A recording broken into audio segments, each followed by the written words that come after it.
by James Wan. You might know him from Insidious 1 and 2, Fast and Furious 7, Aquaman, and of course, how can we all forget Dead Silence and Saw.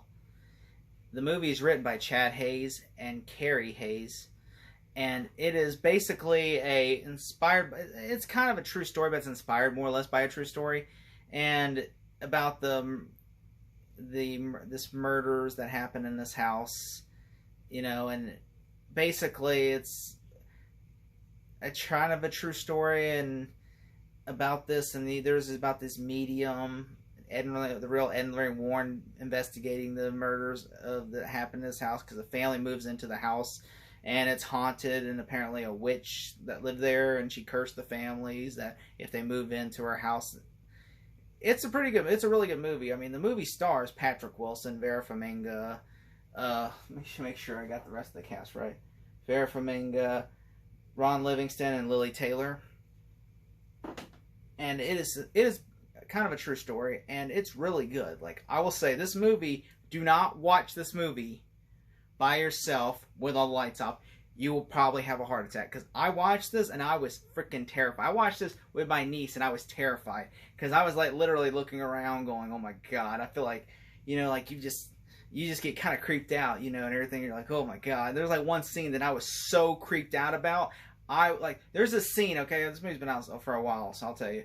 There's the scene, okay, like where this lady's laying down during the day and there is a demon hung over her.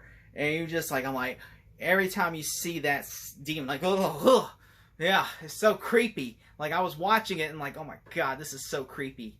Like, in the movie, basically, like, the family moves into this house and the house is haunted. And we've been to this cliche before.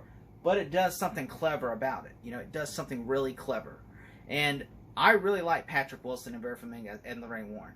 They're great in this movie. I actually really like their characters. And there's even some little fun moments, a little bit of comedy in there with them. And I really thought every time, like, there's a clapping game that's been all the promotional material, it's even on this cover, that it's really creepy. Oh, there's also a scene with a closet, and I'm just like, oh my god. And then like the demon, and I'm like, oh. And there's even an exorcism scene that's just, you even find out some really creepy backstory that's even scarier than scenes that are jump scares in the movie. And I'm just thinking, oh god. I'm like, oh, gotta turn on some lights. And I'm just like, I gotta turn on some lights. And I'm too scared to get up and turn on the light. And I'm just thinking, oh my god, I don't want to watch this anymore. And I have seen it before, but oh man, the first time you watch it, you're terrified. Like, you should not watch it alone. And I mean, some people say, it's not that scary. I mean, like, it just depends. Like, it's scary because to certain people, like, I'm a religious person. I believe in God and the devil, and this terrifies me. Some people that don't believe in God and the devil will think, oh, this is all just horse shit, and this is just a stupid movie. And I mean, there are people like that. I have a friend that's like that and says, this is all horse shit, I don't believe in that. And it ain't scary to me because it's all fake. And I'm just thinking, well, I believe in this stuff, and this creeps me the hell out. And like, this really does creep me. And like, there have been real cases of people that have went into a house and stuff like this has happened, and that's what's even creepier. And I mean, this movie is really creepy. And I mean, if you don't like horror films, do not watch this movie at all. Like, this movie is creepy, but in a good way, but in a lot of ways. And there's also some really grotesque stuff in this movie. I mean, this movie really pays homage to The Exorcist, but it also pays homage to like Amityville Horror and even James Wan's first movie. Well, not his first movie, but like one of his movies, Insidious.